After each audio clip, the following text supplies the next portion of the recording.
Welcome back to Lyrical Lemonade TV. I'm your host, Sara K, and I'm with special guest, Bktherula today. Skate.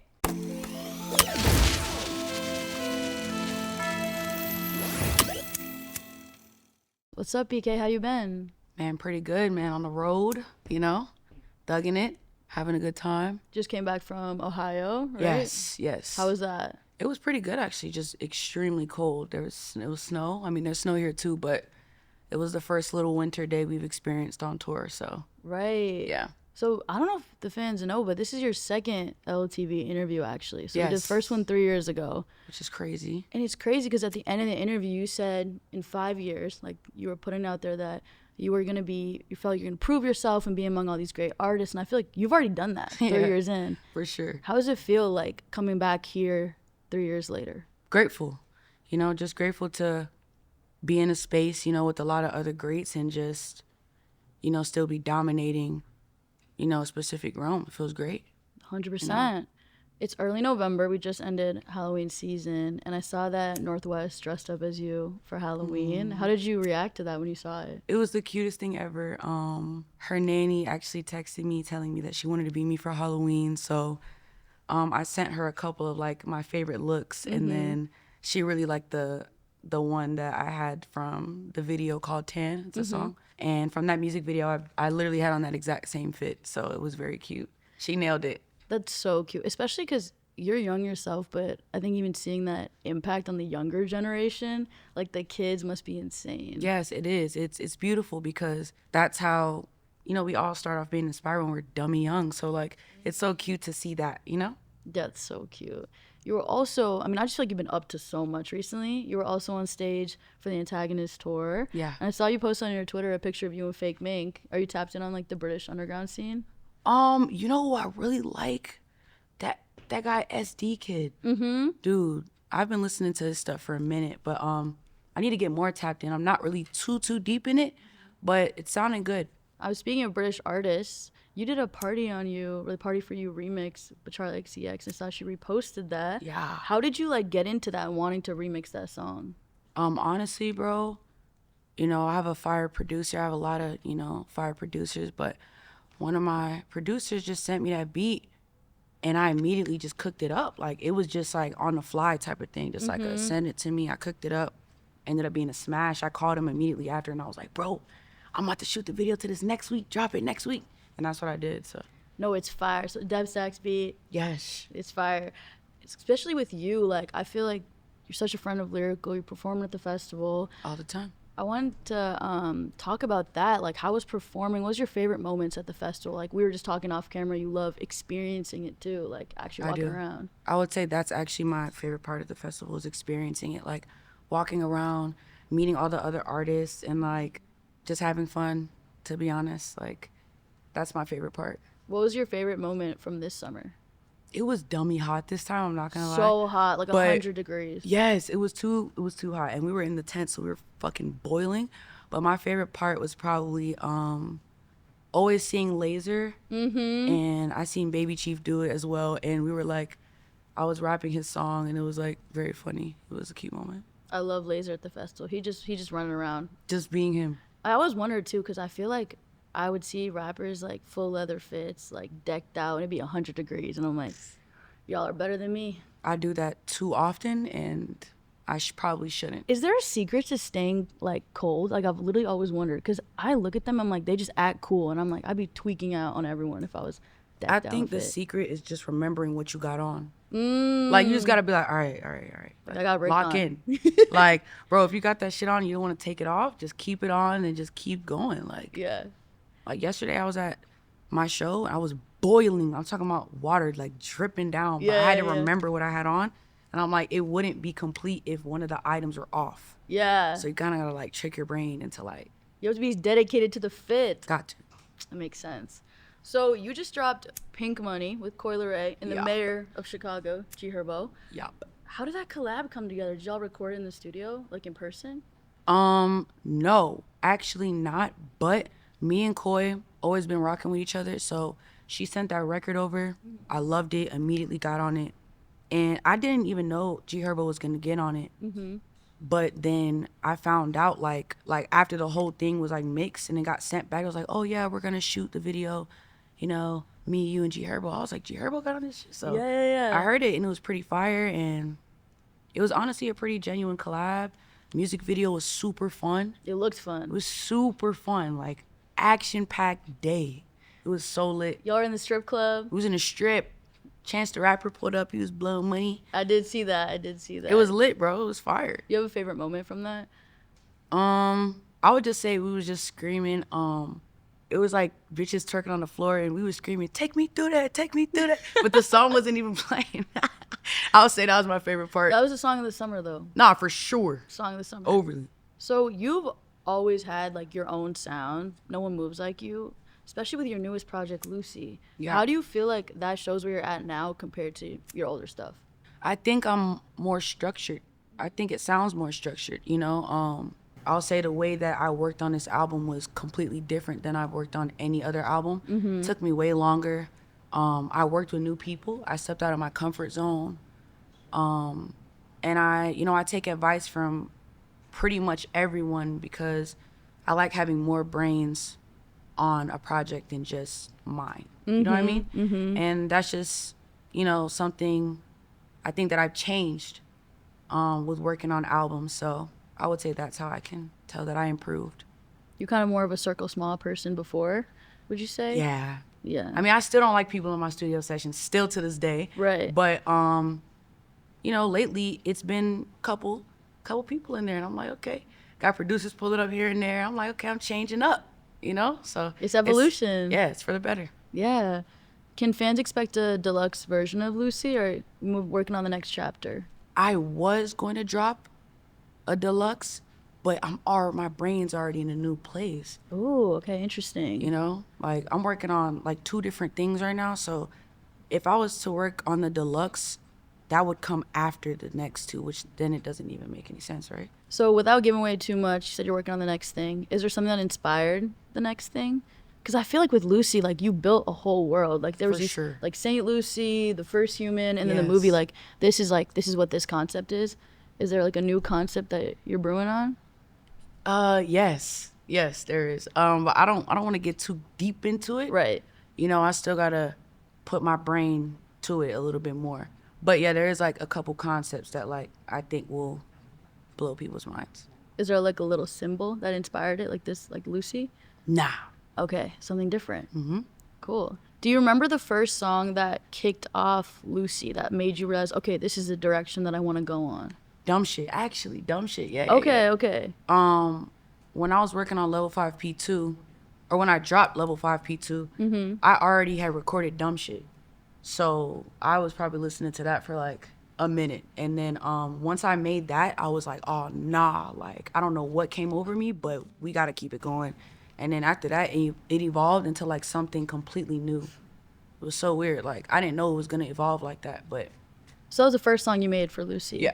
That's interesting because I feel like where it is in the album is like a bit like lower in terms of like how you stack the tracks. Yeah. So was Dumb Shit like kind of something that you built the entire concept around? Like, I want the beginning to come before Dumb Shit? Nah, like that honestly came like way later, but I just made the song. That's just I just made the song and was like, this is a hard song. Mm-hmm. Then I made a couple more like it, and then I completely changed it up. But it was all a part of the concept though, Cool. Yeah. I love the skits that you added in Lucy. I think it was I Feel Like and I Know. Yeah. What's the importance of having like interludes like that in a project? I think it's dummy important, like especially now. Back then I didn't really, I enjoyed listening to it when it was other artists, but I didn't really see the importance in it for myself. Mm-hmm. But after I did that for Lucy, which actually I think was the day before I turned it in. No, the night I turned it in, those 2 came about. Yeah. Those weren't going to be on the album. But I think it pieced it together and it made it a story, which is the whole point of the concept. Like, that was the whole point of the album anyway. Who were you For it talking to in the interludes?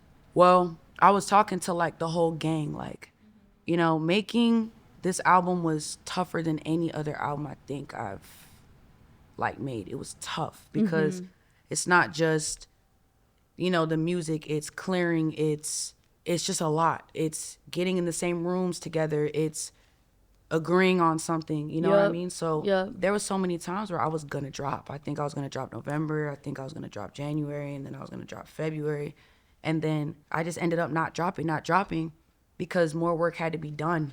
So it really felt like a journey and a battle. You know what I mean? So it was the I feel, and then at the end it was like, no, I know, and then that was the day that I turned in the album. Yeah, the night that I turned in the album. It definitely is like puts a bow on the piece for sure. I see sure. that. So, what would you describe the difference in energy with Lucy versus like Level 5 Part 2? I think I'm more mature now than I've ever been. Level 5 P2, I was a little bit more of a rebel. I'm still a rebel though, I'm not gonna lie, but on a different level. You know what I mean? Yeah. So I think I'm just more structured, like within my music and also just within myself. How would you describe Level 5 in like 3 words? Chaotic, unseen, and fun. Do you and your friends still use that term? Like For looking around? sure, it'll never die. That's fire. Level 5 till I die. No, you really made like a movement, I feel, For sure. with that. With Lucy too specifically, like the songs like Adult Swim and Love Sex Dreams, you're flipping like a sample in those. Yeah. What pulled you to take those classics and rework them? Like, were you bumping those for a while, or did you come across them? As far as, LSD goes, come on, I mean, I'm a huge fan of A$AP Rocky. Like, I'm pretty sure everyone knows that, that song and that iconic music video. Me and Skywater were actually working on that, and I was just like, nah, this is like one of my favorite songs. Let's just flip it real quick. Let's get to it. So we did that. And as far as Adult Swim, that's also, like where one of my favorite shows comes from, Robot Chicken. So it was basically just like that nostalgia, but it was like personal to me though. Right. It wasn't just like, oh, this is nostalgic to everyone, let's just flip it so it can go viral. It's more so just like those were very personal to me, so I just decided to flip it and make it my own, while paying homage. So, which I think I did pretty good. You did Rocky, amazing. Rocky knows what it is. Yeah. The Robot Chicken team also knows what it is as well. They rock with me, and I love them. So shout out to them. What was Rocky's reaction to the song? He liked the song. He really likes the song. He cleared the song for me. Yep. He posted the song. Yep. You know what I mean? He know what it is. Like that's like older brother vibes. I met him a long time ago. Right. When I was working on Donda, and we clicked. We always click. You know what I'm saying? Yeah. So, yeah. With Skywater, I know you guys went on tour together, and then you were working on Lucy. How did that relationship happen on like the production aspect?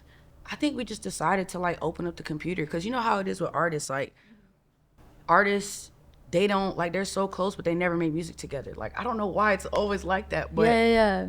we decided to open up the computer and get to it, and so we did that. Have you ever made a bunch of music with your friends that's just never come out?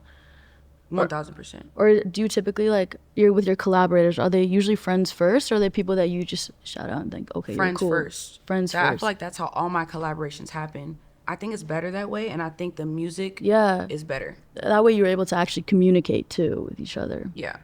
What was your best memory with Sky on tour? I would have to say it's whenever he like decked the nigga in his shit in the crowd because he tried to pull his chain, and he was like, it was the funniest shit ever, bro. It was a video, and then we edited the video and put it in a recap. It was hilarious, and we were just talking about it, and that was honestly probably one of my faves. Or like us in the club, we were fucking lit in the club, bro. That was our thing, like every night just in the club, like getting superly fucking lit. You guys had energy after? That's crazy. Oh yeah, I don't know how. What's the best song to come on in the club? I feel like I have a specific. Take me through there. Probably take me through there. Cause Do you feel like, I feel like the state of clubbing today, people always talk about it, like nobody parties anymore, like no one dances anymore. No, definitely not. Not sure why though, because it's pretty fun to do when you actually let go of your ego. That's interesting. Ego. I feel like maybe it's iPhones. I don't know. It's the fact that you we recorded. Yeah. I think it has something to do with how people feel like how people think they look. That's what I think. Because it's like you go into like a white club and motherfuckers just doing anything in that bitch. But you get around some fly ass niggas and we just kind of want to stand there a little bit. I'm a victim to the shit. Sometimes I just be wanting to sit there and look cool, but it's like, bro, come on. It gets to a point, bro. It gets to a point. You guys get let loose. We got to. We got to let loose in our cool ass fits. Exactly. With a blueprint. So I feel like you specifically, when you're saying like you're in the studio, you're like working hard with everybody. Are you someone where you're more like, when you're collaborating, you're locking in for hours? Like, do you have like a set way you do it? Because you were saying you don't like a lot of people in there. No, not really. Are you like pretty strict with your like structure when you're in there? Kinda, but I think it's just because I move too fast. So it's like, I engineer myself. I don't have, well, I have an engineer that mixes my vocals. Shout out Crease. He's the hardest in the game. Been working with me since I was 15. But I like engineer myself in the booth. So I will rent out a studio just for the space. Like just for the speakers, just for the space, hook up my computer to all the stuff and do it myself. So it's not really like, you know, like how some people make studio sessions like an event or like a hangout. Like this is not a hangout. Like I'm just getting done what I need to get done. You know what I'm saying? When it comes to like my day one niggas being in the studio, okay, cool. Like they could be in the studio, but it's like, as far as having like thousands of people, no, like I feel like that would change my lyrics. It would change my everything. It would change my brain because it's happening around me. So like subconsciously, you're gonna like take it in. Yup. You know what I mean? Yeah. No smoking in my shit. It's work. No weed. No weed in my studios. Why or no anywhere weed? for that rather. Oh. Because I don't like it. Got you. I don't like weed. Got you. I'm sorry, bro. I don't like that shit. No, I feel like you're honestly one of the few rappers to say that for real. Yeah, I know everyone thinks I smoke weed, but I don't smoke weed. It's really the smell. It's a smell. It never did it for you. No. Yeah. It sticks to your hair. And then That's you true. smell like you just smell like, when I walk in, you know how they say Rihanna walks by and she smells like the best? Yes. I don't want to smell like weed. Like when I walk in and I'm meeting someone professional, I want to smell like, okay, this was BK's smell. What does BK smell? And I just don't want to smell like weed. Anything but weed, realistically. Do you have like a perfume that you love? I mix a lot of different oils, I think. Like That's I've the been signature on scent. oils. Yeah. Yeah. But yeah, just nothing with weed. Nothing with weed. Nothing. You got to get into Arabic perfume. There's this one musk one that I got from the beauty supply. And it's like marshmallow some shit. It smells so fire, bro. Ooh, perfect for the holidays. So, speaking of scent, fashion, all that, with your visuals, they always tie into your world so well. Do you think about colors and clothes when you're making your music, or does that come after? It comes after. Yeah. It just depends on like how the song feels, you know? Like Level 5P1 felt teal to me. Yup. Like, and so did Level 5P2. As far as Lucy, it's more like earth tones, you know? Like olive greens, beige, tan. Right now, I don't know my next color. I feel like you've been wearing a lot of black recently. These Yeah, I days. always wear black though. Very you know what I'm grungy. saying? Yeah. Yeah. I don't know. Maybe I'll fall in love with a new color, like purple or some shit. You never know. That's crazy. Yeah, I know there's artists that talk about like attaching color and music together. It works. Yeah. It's like, I don't know. What it's called, like synthnesia or something. I've never heard of that word. But it's like different sounds have different colors, which I think is interesting that you say that. It works the same way with like connecting a concept, you know? Think about how many artists like really thrive from creating concepts and attaching different things and colors to their work. It makes the fans more involved, I think. And they get attached to the eras too, Yes. which is super interesting. Do you have like, if you could collab with like any brand or designer for like Bktherula line or drop, do you know who's getting that call first? Who's getting a call first? Doc Martens, to be honest. Ooh, Doc getting that call first. those will go. 'Cause I need a shoe. Hard. I if need you a got some shoe. Doc Martens. I need a shoe. What would you like colored laces?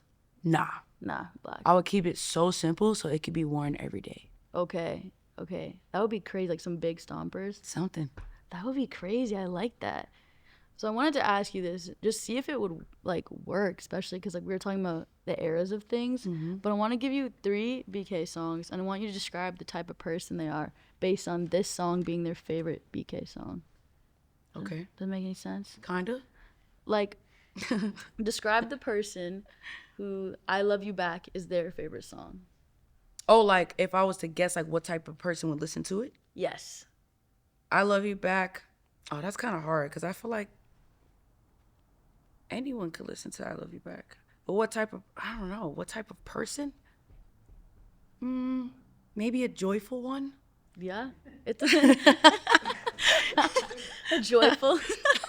Like, Maybe this concept doesn't work. maybe a joyful one. It's a romantic person. Maybe. Yeah. Someone with joy and love, But I was going to ask you, if you could find 3 artists to be the main lineup for your own festival, dead or alive, who would you choose? Charlie XCX. Fire. Sabrina Carpenter. And Michael Jackson. Oh. Okay, I see what vibe you're on. Right. Like dance party, literally dancing. Yeah. What's your favorite Charlie XCX, Sabrina Carpenter, and Michael Jackson song? Off the new album for Charlie, I do really like 360. Not on no corny shit, but I really do like that one. Sabrina Carpenter. What's the one that goes, please, please, please? That one. What is it called? Please, please, please. Is it really? Yeah, it's pretty on the nose. Wow. I really like that song by her. It's a great song. Like, I think Sabrina is like up there with like one of my favorite people in the industry right now. Haven't met her yet, but really love her style. Overly love her style right now. Like, I think I talk about this every day, not gonna lie. She got that whole baby doll, like cute. It's just curl. cute. It's cute. You know what I mean? It's very cute. It's cute, and it's like, it's structured. It's there. It's like in everyone's face. It's like Sabrina Carpenter, glitter, blonde, curls. You get it, right? Right. You see her and you know who she is. Yeah. Just like Charlie XCX. She got her own swag too. She's got her swag, yeah. So, just like Michael Jack. Yep. I like that. That's what drew you in. Yes. They have their own swag. Yep. So I wanted to ask, like, especially people don't know that you have a lyrical music video, Still in the Paint. Do you have any standout memories from when you shot that music video with Laser and Denzel? Yeah. So, basically at the top of the little subway thing, Yeah. they were like, BK, you should do something with that. And I was like, you know what? I want to hang off that shit. So I had these big ass fucking Balenci boots on, and I put my legs through there, and I just went back, and like they shot it, but like once I looked at it, I was like, oh, this definitely going to be like the best shot like ever. And it was my favorite thing, and it was very fun. And another moment I would say, whenever we were throwing like newspaper and shit like that in the bus, and it was like super lit, and we had that mosh pit like scene. Yeah, that was actually really fun. I think everyone was actually moshing. Like, it was wasn't it like even just, 100 degrees in there? Dude, it had to be, right? 101 probably. Wow. But we had fans, but the fans could only be used when we weren't shooting. But we were shooting like majority of the time, so it was pretty hot. But look, like I said, you gotta psych yourself out, anything for that shot. Yeah, that's hot true. or not. That's true. Okay. And the video came out crazy. Came out insane. It came out crazy. Shout out Lyrical. So I wanted to ask, what's the last random thing in your camera roll right now? I got you. Last random thing? Probably this video. It says, Lord, hear my prayers and take this big belly away. And it's this guy going like crazy on his side. That shit had me weak, bruh. That's real, though. Yeah, it is. Especially with this holiday season coming up. Dude. Are you excited for Thanksgiving? You a big Thanksgiving person? Come on. Of course I'm excited for Thanksgiving. Do you cook? But look, I can actually make some shit, but I just don't really like cooking. Okay, what can you make? I can do a little steak. Okay, a little mashed potato. Yeah. You know, a little rice and bean. But like when it comes to like, no. Are you doing the mashed potato at Thanksgiving? Nah. For Thanksgiving, I'm gonna let my family take it away. Yep. But no, I'm not cooking. I'll make a dessert maybe. I'll bring some, Okay. I'll bring a little something. A little something. A little razzle dazzle. Little sprinkle. We won't know till we get there, know? Yeah. We got some time. We get a little surprise. So I always like to ask this question at the end, as you know. But where do you see yourself in 5 years? What would you like to accomplish? In 5 years, bro, I see myself in the best state known to man. I feel like I'm going to accomplish everything that I want to accomplish within the next 5 years. Because in the next 10, I see myself ducked off. So it's like, I got to get these goals out the way now. Do you have a goal that right now? Yeah. I want a Grammy. I really do. Like, I just want a Grammy. I'm pretty sure everybody wants a Grammy. I want a Grammy. You know? I want a little Grammy. I want to sell out an arena. And I want to, like, be the biggest, you know? You know, I am the biggest, but it's like, I want to be the biggest times 3. You know? And that takes a lot of work. So in the next 5 years, you'll see me working my ass off. And I'm going to get the Grammy. Grind it. Psh, it can happen. Easy. Thank you so much, BK. Thank ya.